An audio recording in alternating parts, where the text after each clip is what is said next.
안녕하세요 시청자 여러분, 약초 교수 조경남입니다. 사실 이 영상이 두 번째 영상이에요.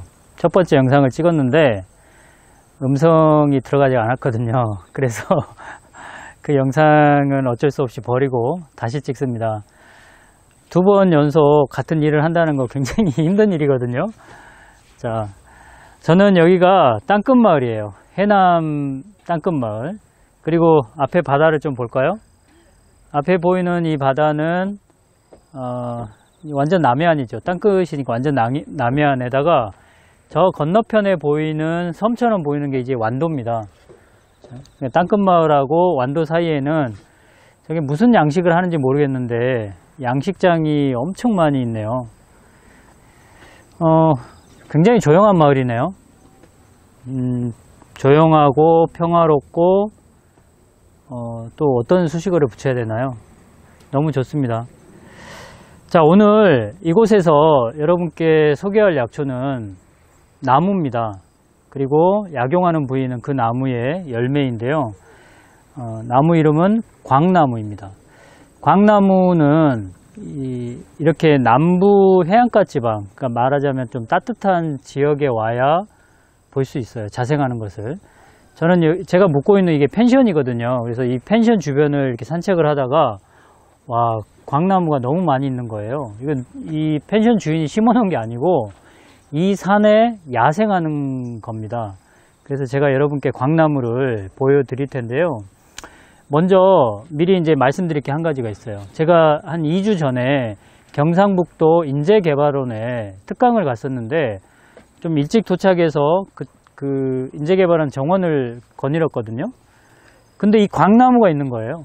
근데 원래 거기에 있을 만한 나무가 아니거든요. 방금 얘기했다시피 해안가 지방에서 자생하는 나무이기 때문에. 그런데 그래서 제가 막 이렇게 그 인터넷을 찾아봤더니 이 지구온난화 때문에 조금씩 이 자생지가 북상하고 있는 것 같아요. 그래서 경상북도 지역에서는 광나무를 정원수나 가로수로도 심는다고 합니다. 근데 그도 그럴 것이요. 이 광나무의 특징이 어떤 게 있냐면 일단 속성으로 자랍니다. 좀 빨리 자라는 편이고요. 자라면서 가지를 빨리 이렇게 펼쳐요. 잘 펼쳐요. 가지를 여러 갈래로 펼치거든요. 그래서 가지치기를 잘하거나 이렇게 좀 가꿔주면은 모양새를 만들기 좋다는 특징이 있어서 정원수로서의 가치가 있습니다. 그리고 꽃도 예쁘고요. 꽃이 굉장히 7월이나 8월에 피는데 꽃이 굉장히 예쁘고 꽃이 많이 피기 때문에 밀원식물입니다. 벌들이 많이 이렇게 와서 꿀을 따가는 그런 밀원식물인 거죠. 자, 그리고 이 광나무의 특징이 하나가 더 있어요. 이 나무 중에서 소금 성분이 가장 많이 함유되어 있는 나무예요. 그게 무슨 뜻이냐? 이 나무가 죽잖아요. 그럼 쓰러질 거 아닙니까? 그 나무가 잘 썩지 않습니다. 소금기 때문에. 그런 특징이 있고요. 또 이 광나무, 일단 여기까지만 설명하고 여러분, 광나무가 어떤 나무인지를 보셔야 되겠죠. 광나무 모양 보러 가겠습니다.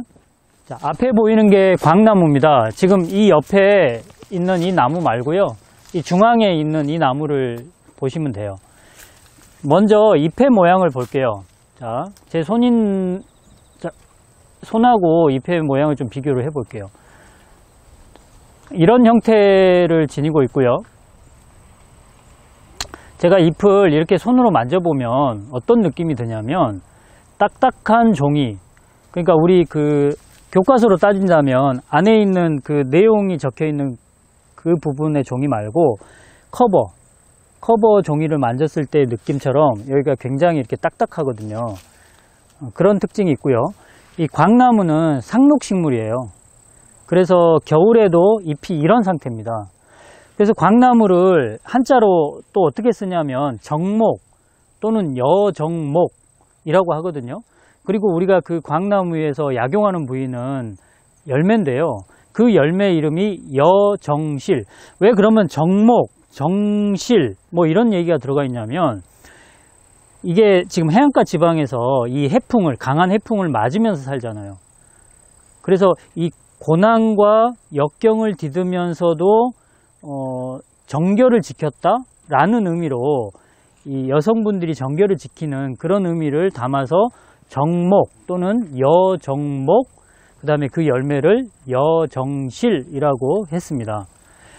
자, 이제 약용하는 부위인 열매를 좀 보도록 할게요. 열매가 아직 익지 않았어요. 지금 9월 중순인데요. 이 열매가 이제 9월 하순 넘어가면서 이제 10월 되면 까맣게 익거든요. 이렇게 까맣게 익었을 때 채취해 가지고 약으로 사용하시면 되는데, 그러면은 그 효과가 어떻게 되느냐, 이걸 여정실이라고 했잖아요. 효과가 일단은 보약이에요.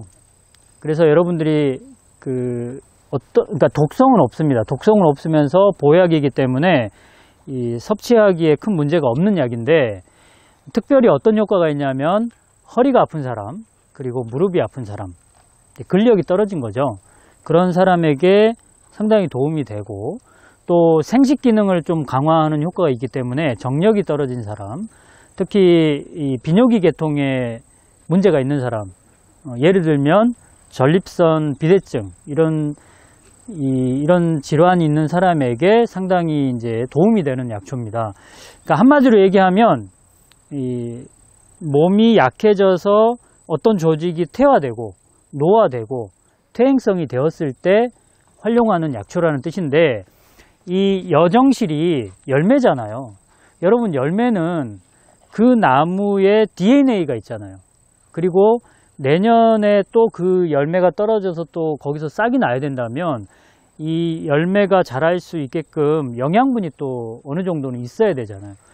그러니까 그 열매에 들어가 있는 여러 가지 영양분들을 우리가 섭취하면 역시나 내 몸에도 일종의 영양분이 들어오는 거고, 그 영양분들이 노화되거나 퇴화되거나 약화된 그런 조직의 기능을 살려줄 수 있는 거죠. 그래서 보약으로서의 가치가 있는 겁니다. 제가 이 여러 약초를 강의하다 보니까 이런 점들이 있더라고요. 어떤 약초는 전문가들 굉장히 많이 사용하는 약초도 있고, 또 어떤 약초들은 그렇게 많이 사용하지 않는 약초들이 있는데, 이 여정실 같은 경우는 여러분 한의대에서 배우는 약초책의 교과서에 당당하게 들어가 있는 약초예요. 그거는 무슨 의미냐면 중요한 약초라는 의미고요. 어느 정도 효과가 입증된 약초라는 의미거든요. 그런데 현실적으로는 여정실이 많이 사용되지 않아요. 근데 그 이유를 제가 생각을 해봤는데, 이 광나무에서 채취한 열매, 즉 여정실이 많이 유통되지 않는다라는 것에 문제가 있지 않나라는 생각을 해봅니다. 이 해안가 지방에서만 자생을 하고요. 이 나무는 앞서 얘기했다시피 이 자생하는 거 아니면 정원수로 심거든요. 그러니까 약용할 목적으로 심는 게 아니에요. 그렇기 때문에 이 공급이 이렇게 좀 부족한 이유가 가장 크지 않나, 이런 생각을 해봅니다. 자, 여러분, 오늘 광나무, 그리고 이제 광나무 열매인 여정실을 설명을 해드렸는데, 해안가 지방 오시면 많이 찾아보시기 바랍니다. 그래야 여러분들이 지식이 계속 쌓여갈 거예요. 오늘 저는 약초 설명은 여기서 마치도록 할게요. 저는 지금까지 약초교수 조경남이었습니다.